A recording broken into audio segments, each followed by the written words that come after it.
ॐ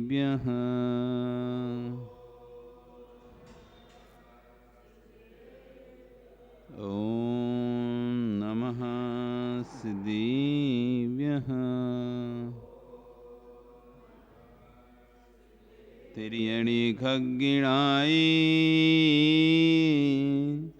रुतारी होय सैर सिरे निवेहो आईरी राव पसियो परवादिण्यु बबिजी लोए। नमो अरियंताणं नमो सिद्धाणं नमो आईरियाणं नमो वज्झायाणं नमो लोए सभ्यसाहुणं। बोले अनंतानंद से परमेष्टि भगवान की, वर्तमान शासन नायक महावीर भगवान की, आचार्य गुरु श्री 108 विशुद्ध सागर जी कुंद कुंद से स्वामी महाराज की, आचार्य गुरु विशुद्ध सागर जी महाराज जी की, अहिंसा में विश्व धर्म की।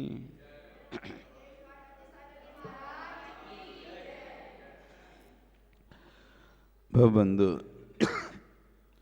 वर्तमान शासन न्यायिक वर्धमान स्वामी के शासन में पारस प्रभु की चरण निश्रा में बैठकर हम सभी जिन देशना का श्रवण कर रहे हैं। ग्रंथराज रैणसार जी गाथा नंबर 27, 28, 29 तीन गाथाओं में आज आचार्यगण तीन बातों को कह रहे हैं। लोभी को पात्र अपात का विचार नहीं। जो लोभी व्यक्ति होता है, जैसे धन चाहिए, कोई कह दे कि यहाँ पर तुम पैसा अपना दे दो, दान दे दो, तुम्हारे पास पैसा आ जाएगा, उस क्षेत्र में दान दे देगा। अमुक व्यक्ति का अमुक देव का मंदिर बना दो, तो बड़ा सा बड़ा मंदिर बनवा के तैयार कर देगा। किस उद्देश्य से? बस यहाँ से कुछ लाभ मिल जाएगा, मैं यदि ये मंदिर बनाऊंगा तो मुझे इतना प्रॉफिट हो जाएगा। उस लोभ में वो अपने धन को पात्र अपात का विवेक ना रखते हुए कहीं भी दे देता। तो उसके लिए एक गाथा कह रहे हैं। दूसरी गाथा में आचार्यगण कहेंगे कामनाकृत दान निरर्थक है।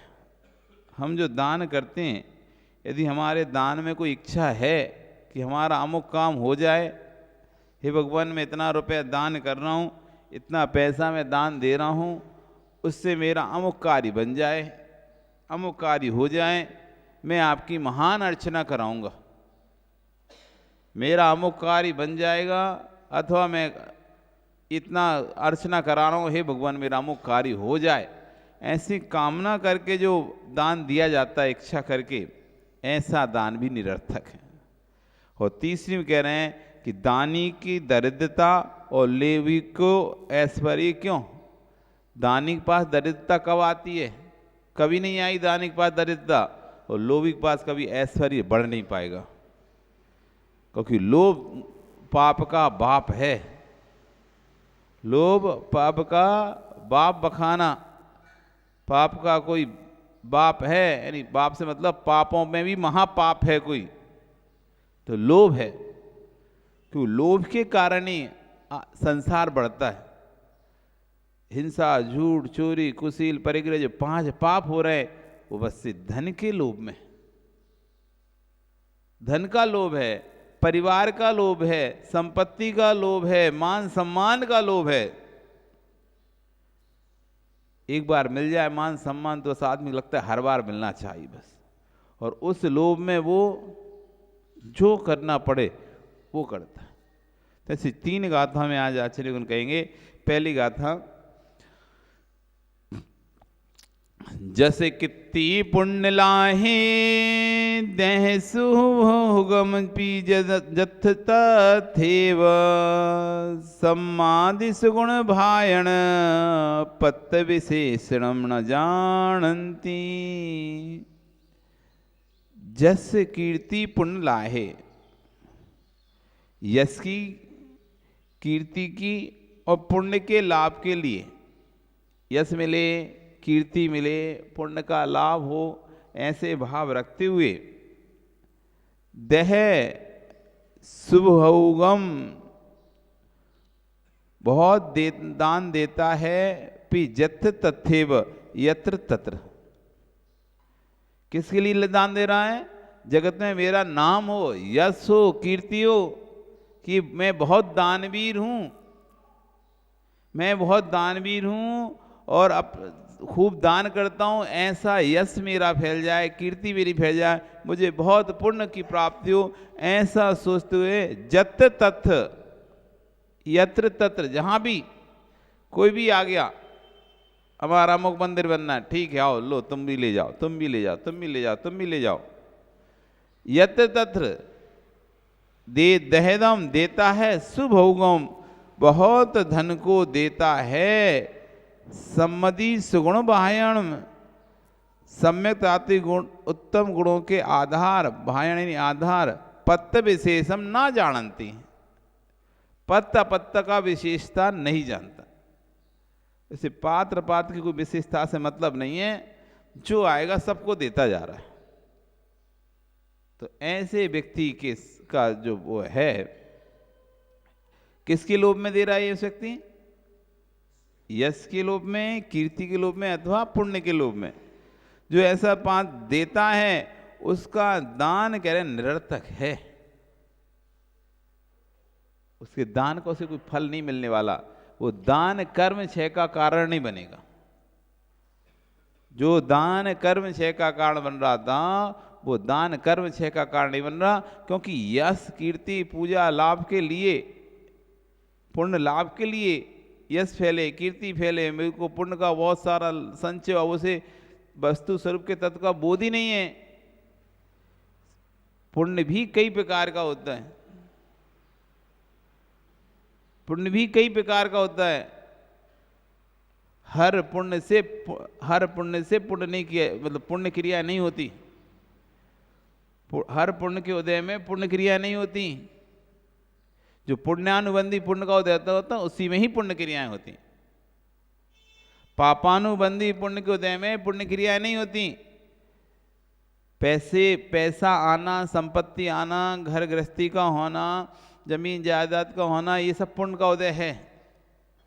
लेकिन उस पुण्य के उदय में, उस पुण्य का भोग करने के सम्यक विचार होना, ये पुण्यानुबंधी पुण्य के उदय में ही होगा। जिसके पुण्यानुबंधी पुण्य का उदय चल रहा है, वो अपने पुण्य को पुण्य में लगाएगा, अपने पुण्य को पुण्य में लगाएगा। और जिसके पापानुबंधी पुण्य का उदय चल रहा है, वो अपने पुण्य को पाप में लगाएगा। पाप की क्रियाओं में, पाप के व्यापार खोलने में, ऐसे स्थान पर अपने पैसे का, धन का इन्वेस्टमेंट करेगा जिसमें बहुत हिंसा होती हो। बड़ी बड़ी फैक्ट्रियां लगाने में पैसा को लगाएगा, बहुहिंसक व्यापार करेगा, किल्ली मार, इल्ली मार, यानी कीड़ा मार, ऐसे हिंसक व्यापारों को करेगा। रासायनिक खाद आदि के जो व्यापार होते हैं ना, उसमें क्या होता है, कीड़ों को मारने की दवाई बेचते हैं। पूरे खेत में कितने कितने बड़े खेत रहते हैं, सब कीड़े मार जाएंगे, इसको छिड़क दो दवाई को, ऐसा व्यापार करेगा। चमड़े आदि के जूते पर्स आदि बेचने का व्यापार करेगा। इसका पुण्य है पापानुबंधी पुण्य है, जो पाप का अनुबंध करा रहा है।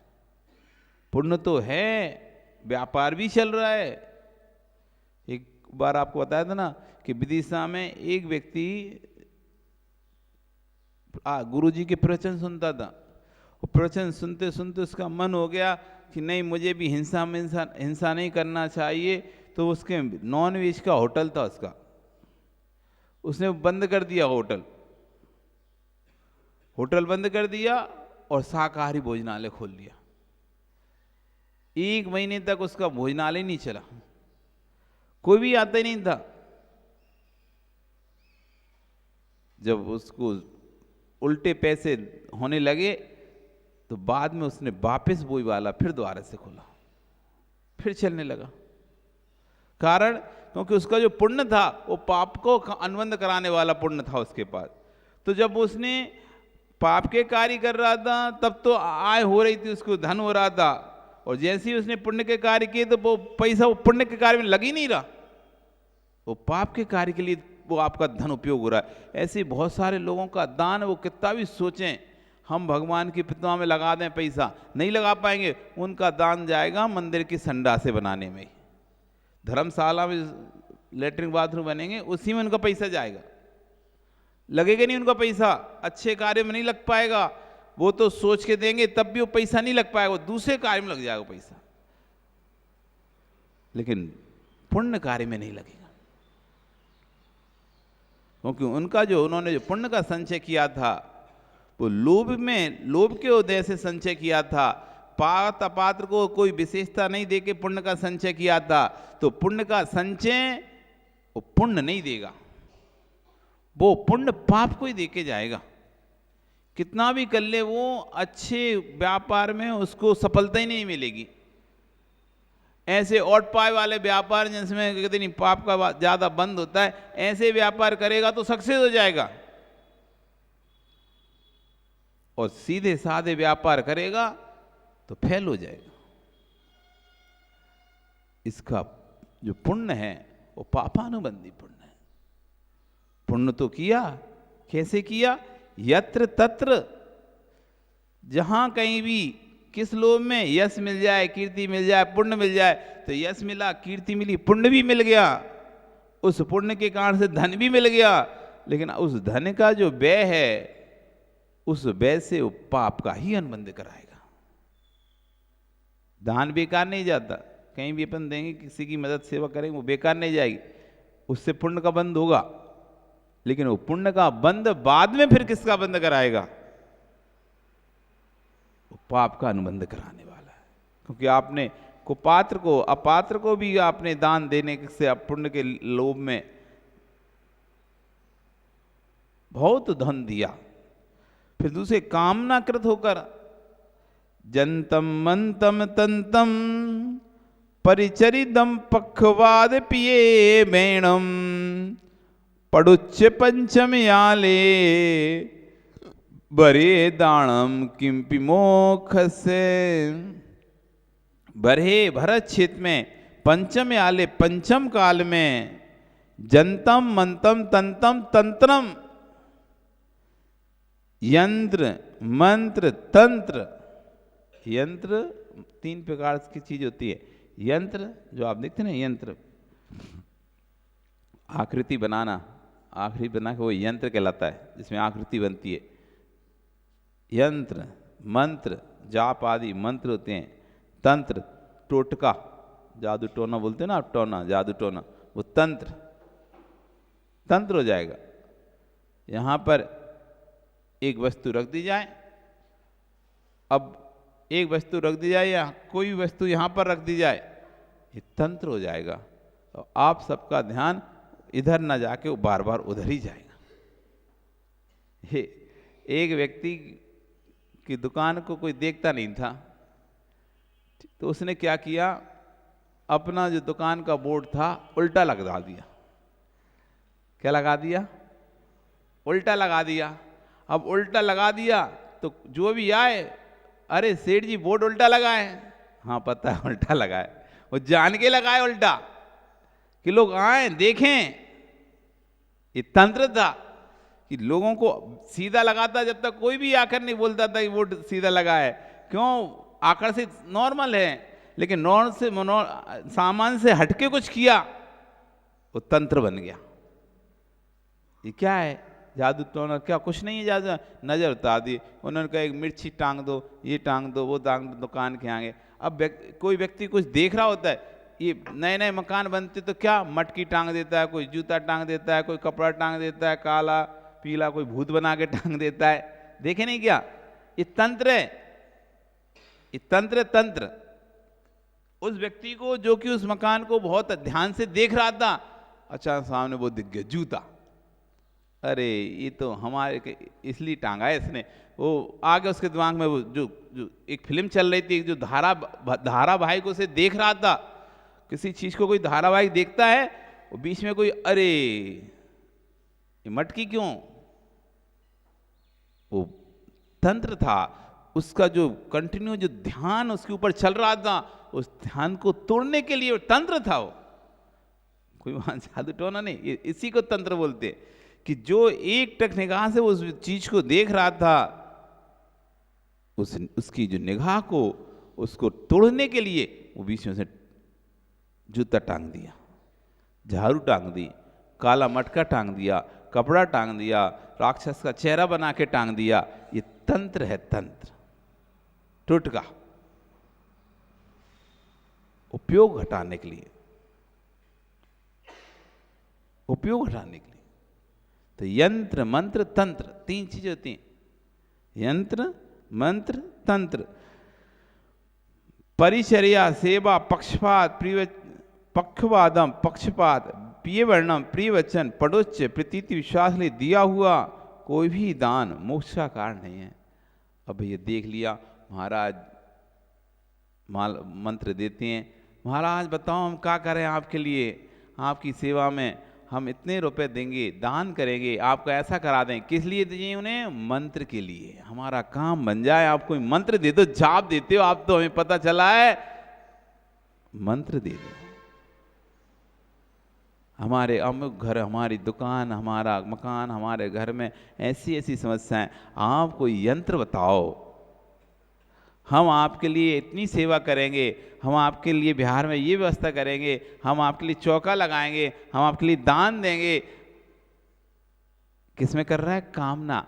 यंत्र मंत्र तंत्र। अभी लग जाए एक भूखा फाकी झाड़ा झुड़ी होने लगे, देखो सब भीड़ लग जाएगी यहाँ पे, कोई नहीं आ रहा ना, सब आने लगेंगे। जिन्हें मंदिर भी नहीं आना तो वे भी आने लगेंगे मंदिर। आ जाए कोई आवा बाबा और देने लगे झाड़ा फूकी, फिर तुम देखना यहाँ पे नीचे भीड़ लगने लगे। और मंत्र देते हैं, दुखों को दूर करते हैं, और लोग ऐसे लाख रुपए चढ़ा जाएंगे, दान दे जाएंगे ऐसे ही। वे दान दे रहा है, वो दान कोई काम का नहीं, वो अपना कामना पूर्ण है वो दान। आप वैसे दान नहीं देते, आपका काम हो गया अथवा आपको अपना काम कराना है, इसलिए सेवा कर रहे हैं, इसलिए दान दे रहे हैं। काम नहीं होता तो कोई दान नहीं देते, कोई सेवा नहीं करते, तो कह रहे ऐसा दान भी निरर्थक है। यंत्र मंत्र तंत्र के लिए अथवा इनके कारण से कोई परिचर्या करा रहा है, पक्षपात कर रहा है, प्रिय वचन बोल रहा है, प्रीति विश्वास के लिए प्राप्त करने के लिए जो भी कोई दान दिया जा रहा है, दिया हुआ कोई भी दान मोक्षस्य मोक्ष का कारण नहीं है, इससे कोई भी तुम्हें फायदा होने वाला नहीं। उस दान से पुण्य लगेगा आपको, लोभ का सहाय कम कर रहे हो, लोभ का सहाय कम कर रहे हो इसलिए पुण्य तो लगेगा, लेकिन वो पुण्य तुमको मोक्ष मार्ग में कोई कार्यकारी नहीं होगा, वो संसार के अंदर ही डुबाने वाला पुण्य बनेगा। एक तो पुण्य वो है जो तुम्हारे भावों को बना रहा है संसार से छुड़ाने के लिए, कि नहीं भैया अपने ज़्यादा संसार में नहीं फंसना, जल्दी से अपनी जिम्मेदारी निपटा के अपन को जाना।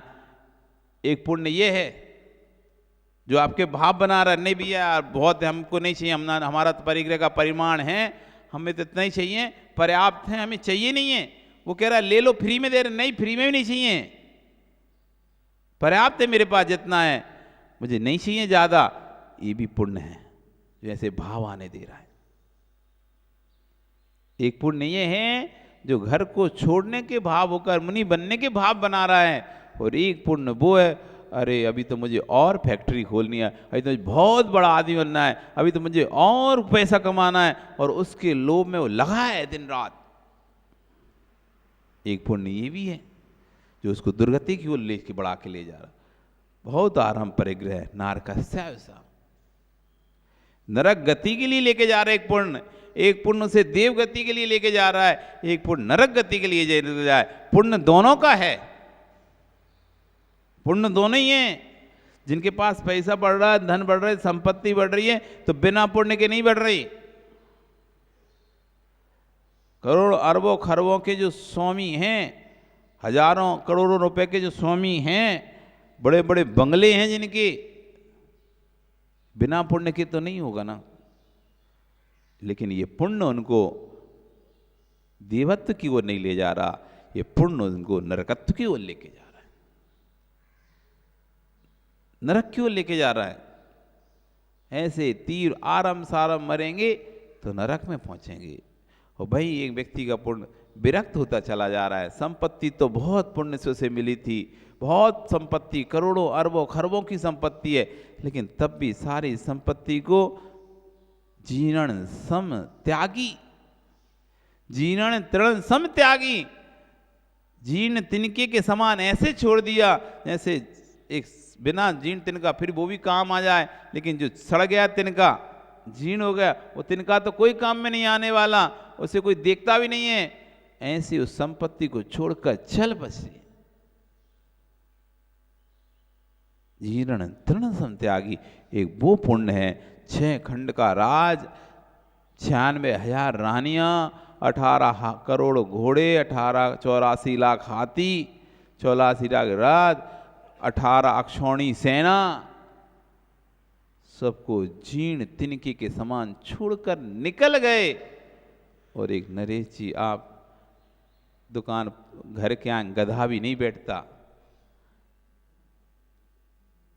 एक छोटा सा घर है, एक ही देवी है, थोड़ा सा संपत्ति है, उसको भी नहीं छोड़ पा रहे, उसमें भी अटके हो। फिर 96,000 रानी को छोड़ के चले गए, उनके पुत्रों को छोड़ के चले गए, तुम एक रानी को नहीं छोड़ पा रहे।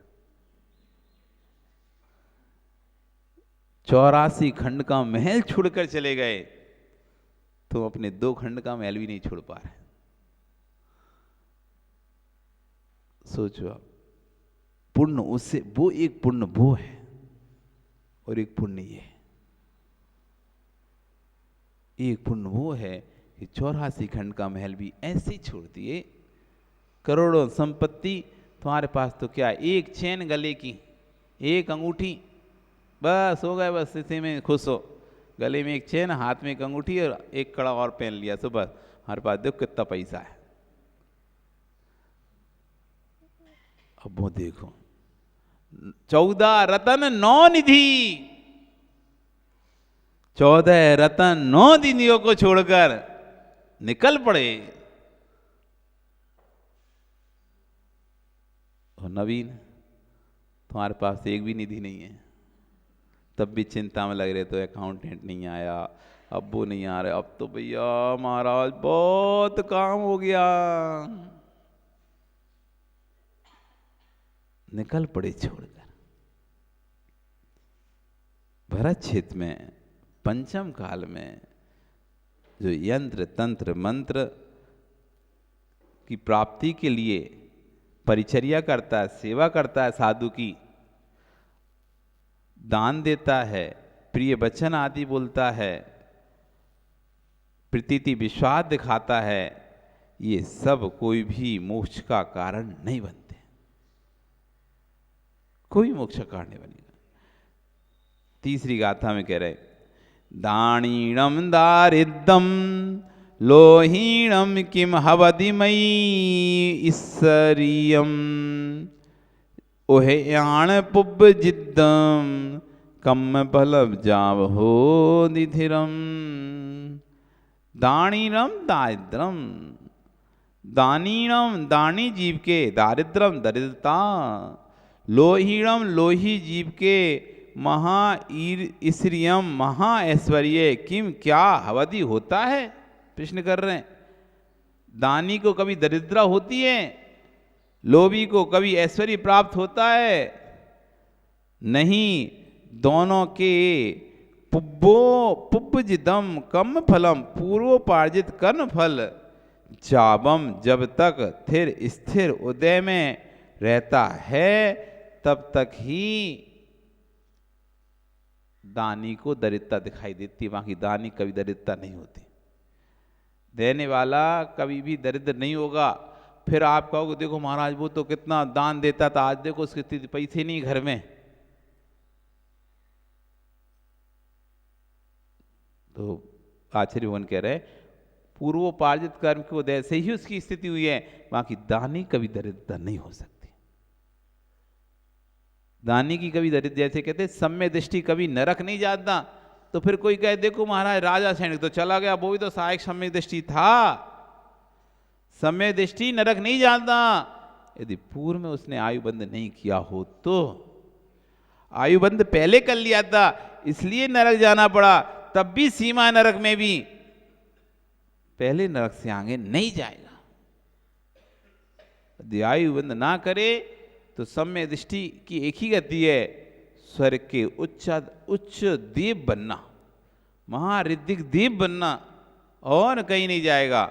महारिद्धि देव बनेगा सम्य दृष्टि, उसकी 3 गति का आश्रम बंद हो जाता है। 3 गति का आयु का आश्रम बंद हो जाता है, एक ही गति का आश्रम खुला रहता है, बस देव गति का। 3 गति 3 कर्मों से, आयु कर्म के 4 भेद है ना, मनुष्य, त्रियंच, देव, नार की। तो जैसे ही सम्यक दर्शन प्राप्त होता है, जैसे ही चौथे गुण स्थान में आ जाता है, तो 3 आयु की विच्छुत्ति हो जाती, बंद विच्छुत्ति हो जाती, बंद ही नहीं होता 3 आयु का फिर। ना तो फिर वो देव नार की बनेगा, ना त्रियंच बनेगा, ना मनुष्य बनेगा। चौथे गुण स्थान में पहुंचते पहुंचते वो 3 आयु का विच्छुत्ति कर देता है, बनती नहीं उसे आयु, सिर्फ एक आयु बनती, देव आयु, सम्य दृष्टि का है, देव आयु। ऐसी दानी कभी दरिद्री नहीं होता। यदि कोई दानी दरिद्री होते दिखाई दे रहा है तो तब तक ये स्थिर, जब तक स्थिर हुई पूर्वोपार्जित कर्म जब तक है तब तक ही उसकी दरिद्रता दिखाई दे रही है। जिस दिन उसका पूर्वोपार्जित कर्म खत्म हो जाएगा वो अपने आप वापिस ऊपर दिखाई देगा, वापिस ऊपर दिखाई देगा। दानी कभी दरिद्र नहीं हो सकता। एक बार आपको बताया था कि एक राजा किमिच्छित दान की घोषणा कर देता है, किमिच्छित दान की घोषणा कर देता है और खूब दान देना शुरू कर देता है, सबके लिए खोल देता है, जिसको जो चाहिए वो ले ले। तो जब राजा की आज्ञा हुई तो खजांची ने खोल दिया, लेकिन कुछ समय बाद अब खजाना तो खाली होगा, खजाना तो खजाना है, खाली होगा। अब जब खजाना खाली होने लगा तो खजांची को चिंता होने लगी, कोषागार को, यदि ऐसे खजाना चलता रहा और खजाना खाली हो जाएगा तो फिर सेना के लिए क्या होगा, राज्य की सुरक्षा के लिए कहाँ से धन लेके आए, क्योंकि राज्य की सुरक्षा, सेना की रक्षा, सेना का भरण पोषण भी तो करना पड़ता है, महल का भी सब चलाना है, सबकी वेतन आदि देना रहता है। तो उन्होंने मंत्री को कहा कि आप राजा को बोलिए कि किमिच्छित दान की घोषणा को, आदेश को रद्द करें, नहीं तो कोषागार खाली हो जाएगा। अब मंत्री राजा से कैसे बोले, राजा तो राजा होता है, पैसा भी उसी का, धन उसका, वो चाहे तो आग लगाए, वो चाहे तो मट्टी में डाले, हो जाए तो पानी डाले, पैसा तो उसका है ना, मंत्री का कौन सा पैसा है, मुनीम का, नवीन मुनीम का कौन सा पैसा, अकाउंटेंट का कौन सा पैसा, भले उसके पास पैसा रखा है तुम्हारा, सारा पैसा वो ही अपने हाथ में रखता है, लेकिन उसका पैसा है क्या वो। अब तुम चाहो तो जहां खर्चा करना है करो, तुम्हारी मर्जी, कौन रोकने वाला तुमको, तो राजा को ही कौन रोकने वाला। पर मंत्री है तो सलाह तो देना पड़ेगा, तो कैसे दे, तो जहां राजा शयन करता था,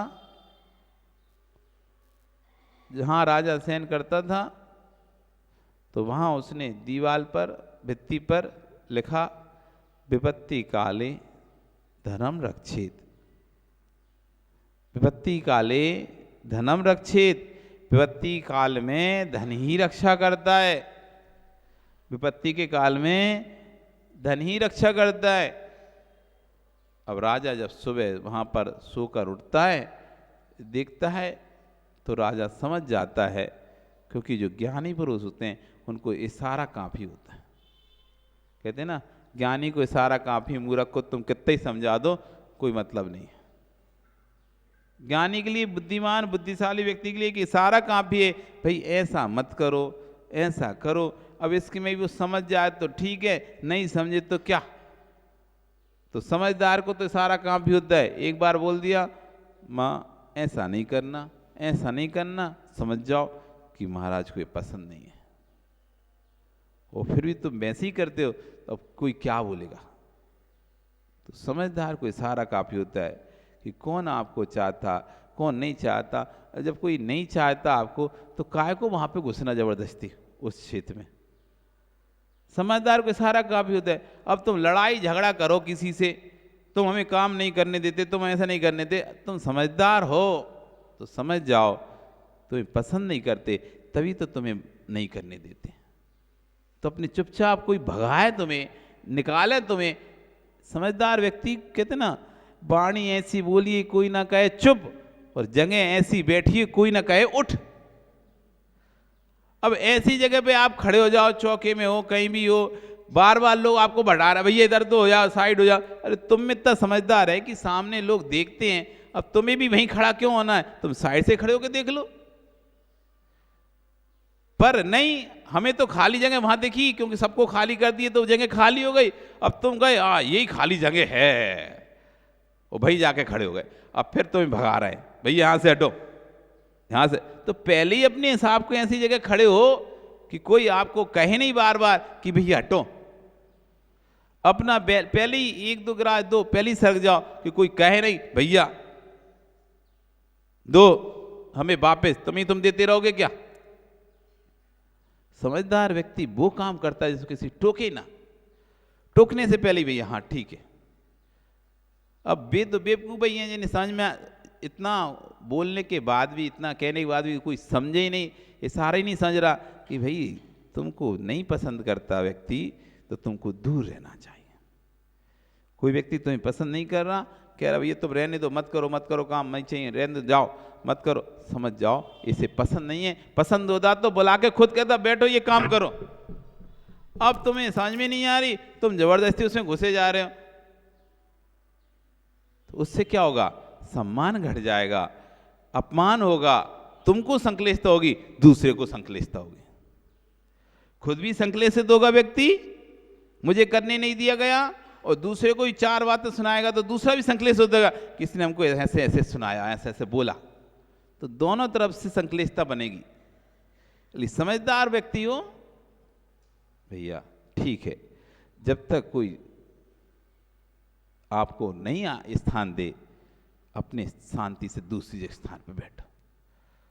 अपने आप आपको बुलाएंगे लोग, अपने आप बुलाएंगे, भैया आओ ये काम करो, आओ ये काम करो, ऐसा काम करो। जब बुलाएंगे तो फिर खूब करना, और जब कोई बुला नहीं रहा, कह नहीं रहा, तो जबरदस्ती घुसकर अब उसमें अपनी सम्मान को घटाना कोई समझदारी वाली बात नहीं है। सम्मान को घटाना बेवकूफ़ी वाली बात है। समझदार के लिए तो सारा काम भी ये समझ जाओ, किसी ने आपको कह दिया भैया तुम्हारे कारण से समस्या आती है, तुम आते हो तो अब लड़ने लगो। वो आता है समस्या नहीं आती, हम आते हैं समस्या आती है। वो काम करे तो कोई दिक्कत नहीं, हम काम करें सब, तुम्हें हर चीज़ में प्रॉब्लम होती है। इतने भी समझ जाओ कि सामने वाले आपको, पहले हर व्यक्ति को भी कोई किसी का अपमान नहीं करना चाहता, पहले प्यार से समझाता है, इशारे में समझाता है।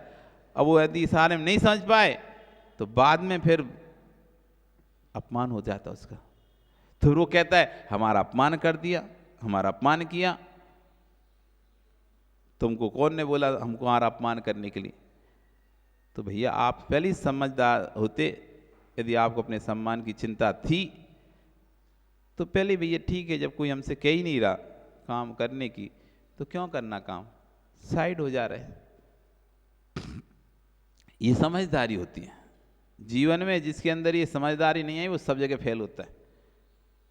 हर जगह घुसने की जो आदत होती है, हर काम में जो घुसने की आदत होती है, हर कहना फटे में पैर अड़ाने की आदत जिनकी होती है, फटे में पैर समझते हो, फटे में पैर मतलब समझो, कोई कपड़ा फटा था और तुमने वहीं और हाथ लगा दिया तो क्या होगा, फटे में और फट जाता है। फटे को तुमने इतना थोड़ा सा जा रहे थे, दरवाजे से लग गया तो आपका कपड़ा ऐसा कट गया, कटने से फट गया, और तुमने और ऐसे पकड़ के ऐसे कर दिया उसे हाथ से, फटे में और बीच में, तो पता चला कि अब तुम्हारे ऊपर नाम आ गया, तुमने फाड़ दिया।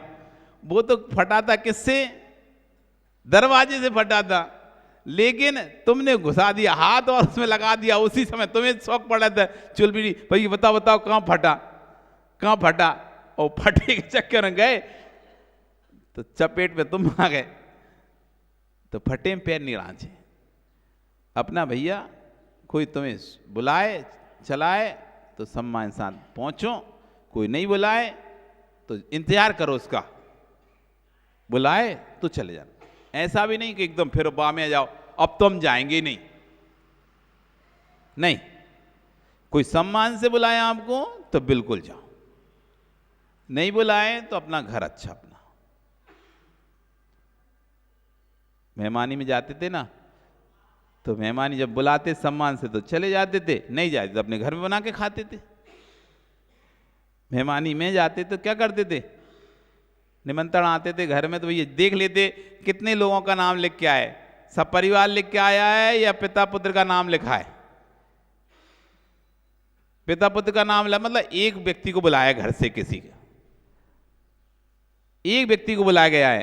अब तुम पूरी बारात को लेके पहुंच जाओ अपने घर के, अरे वो तो निमंत्रण आया है, अरे निमंत्रण में लिखा है स्पष्ट, देखो उन्होंने पूरे घर को बुलाना होता तो नीचे सपरिवार लिख देता कोष्ठक में। तुम कह रहे हो उसके तो हमारे बहुत अच्छे संबंध हैं, उसके तो हमारे बहुत अच्छे संबंध हैं, तो वो तो हम तो पूरे परिवार के साथ जाएंगे। अरे पूरे परिवार सहित मत जाओ, समझदार हो तो उसने सिर्फ नाम लिखा है तुम्हारा, नाम तुम्हारा लिखा है, वो यदि पूरे परिवार को बुलाना चाहता तो नीचे लिख देता सब परिवार आइए, उसने लिखा ही नहीं सब परिवार, नाम लिखा है। तुम समझदार होगे तो भैया अकेले ही जाना, अकेले ही जाएंगे, पूरे परिवार को लेके नहीं जाएंगे, अकेले ही जाएंगे। ये समझदारी वाली बात होती है। तो मंत्री बहुत समझदार था, भूलते नहीं कहाँ थे अपन, मंत्री समझदार था, राजा भी समझदार था। तो राजा समझ गया क्या कहना चाहता है मंत्री। मंत्री कहना चाहता है कि ये इच्छित दान की घोषणा आप रोको। तो राजा ने भी उसका लाइन के नीचे लिख दिया, पुण्यात्मा किम विपत्ति, पुण्यात्मा के ऊपर क्या विपत्ति आएगी। अब पुण्यात्मा यही तो विपत्ति की कैसी, विपत्ति तो पुण्य खत्म होने पर आती है ना, जब पुण्य क्षीण होता है तब तो विपत्ति आती है। जब तक पुण्यात्मा है जीव तब तक तो विपत्ति आ ही नहीं सकती। तो पुण्यात्मा किम विपत्ति, पुण्यात्मा के ऊपर क्या विपत्ति। अभी तो नहले पे दहला हो गया। सामने वाले ने लिखा था कि विपत्ति के समय में धनी रक्षा करता है, धनी काम आता है, तो उसने कह दिया पुण्यात्मा के ऊपर कैसी विपत्ति, विपत्ति कैसी पुण्यात्मा के ऊपर। अब मंत्री सोचता है अब क्या करें, ये तो उल्टा उत्तर मिल गया। फिर वो भी लिख देता है क्वचित कदाचित, कहीं किसी कारण से कभी आ गई तो, नहीं आती मानते पुण्यात्मा हुए, लेकिन क्वचित कदाचित किसी भी कारण से, किसी कारण से आ गई तो। अब प्रश्न तो गंभीर है, क्या उत्तर दोगे।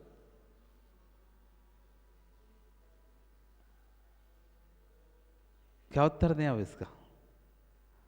तो राजा ने विचार किया और उसके नीचे लिख दिया संरक्षण धनम नश्यते, संचित धन नश्यते, क्वचित कदाचित जिस दिन विपत्ति आ जाएगी संचित धन नष्ट हो जाएगा। संचित धनम नश्यते, उस दिन संचित धन भी नष्ट हो जाएगा। देखो ना जब विपत्ति आती है तो कहीं फैक्ट्री में आग लग गई, कहीं छापा पड़ गया, कहीं चोरी हो गई, कहीं एक्सीडेंट हो गया, सब एक साथ फटाफट फटाफट उसका संचित धन नष्ट हो गया। विपत्ति आते ही संचित धन नष्ट होने लगता है धीरे धीरे। जिसको लेना था, जिसको 50 लाख रुपए दिए थे वो खा गया, नहीं दे रहा। अब विपत्ति आई तो चार तरफ से आती है, जब विपत्ति घिरती है तो बैंक सीज कर दिए, बैंक के अकाउंट सीज कर दिए, छापा पड़ गया, इधर आग लग गई, इधर जिसको पैसा दिया था वो खा के बैठ गया।